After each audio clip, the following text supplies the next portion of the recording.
Hi, I'm Tim Tuller, canon for music at St. John's Cathedral. I'm going to say a couple words about the music for this Sunday, which is Rally Day. Our prelude is entitled A Solemn Melody by the English composer Henry Walford Davies. Davies was organist and choir director at the Temple Church in London for several years from 1898 to 1923. And it was during his time here that he wrote A Solemn Melody. It was actually written in 1908 and revised in 1911, and it was premiered at the coronation of George V at Westminster Abbey on June 22nd, 1911. It was actually originally written for organ and strings, but is usually performed on solo organ, which is what I'll be doing this week. It's a gorgeous, as the title suggests, a very majestic, stately melody that starts out very softly, gradually builds up to a huge crescendo, and then quiets down to a hushed ending at the end. Our offertory anthem is entitled Greater Love Hath No Man by the composer John Ireland. Ireland lived from 1879 to 1962, and he studied composition under Charles Villiers Stanford and was organist for many years at St. Luke's Church in Chelsea.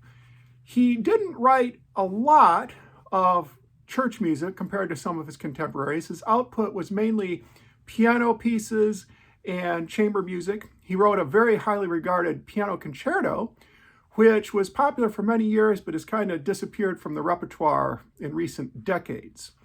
Greater Love Hath No Man is probably his best known anthem, and it's one of the very favorite anthems of the cathedral choir and myself. It shows his skill at writing for both choir and organ and his gift for melody. Our postlude is the last movement of the first organ sonata of Alexandre Guilmant.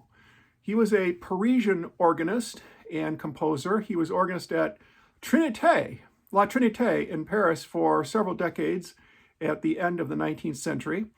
He wrote an incredible amount of organ music, including 8 sonatas, which really are more like symphonies for solo organ. Compared to some of his contemporaries, he's nowadays considered a rather conservative composer compared to, say, César Franck or Charles-Marie Widor or Louis Vierne. And his legacy probably now rests primarily on his teaching. He was an incredibly influential teacher. He taught Marcel Dupré, and his students really ring down to the present day in terms of influence. So he was incredibly important that way. Most of his pieces have disappeared from repertoire. This first sonata is probably his best known piece now, particularly this last movement. It's basically a big toccata for solo organ, and it is extremely effective and shows what a wonderful understanding of the instrument he had.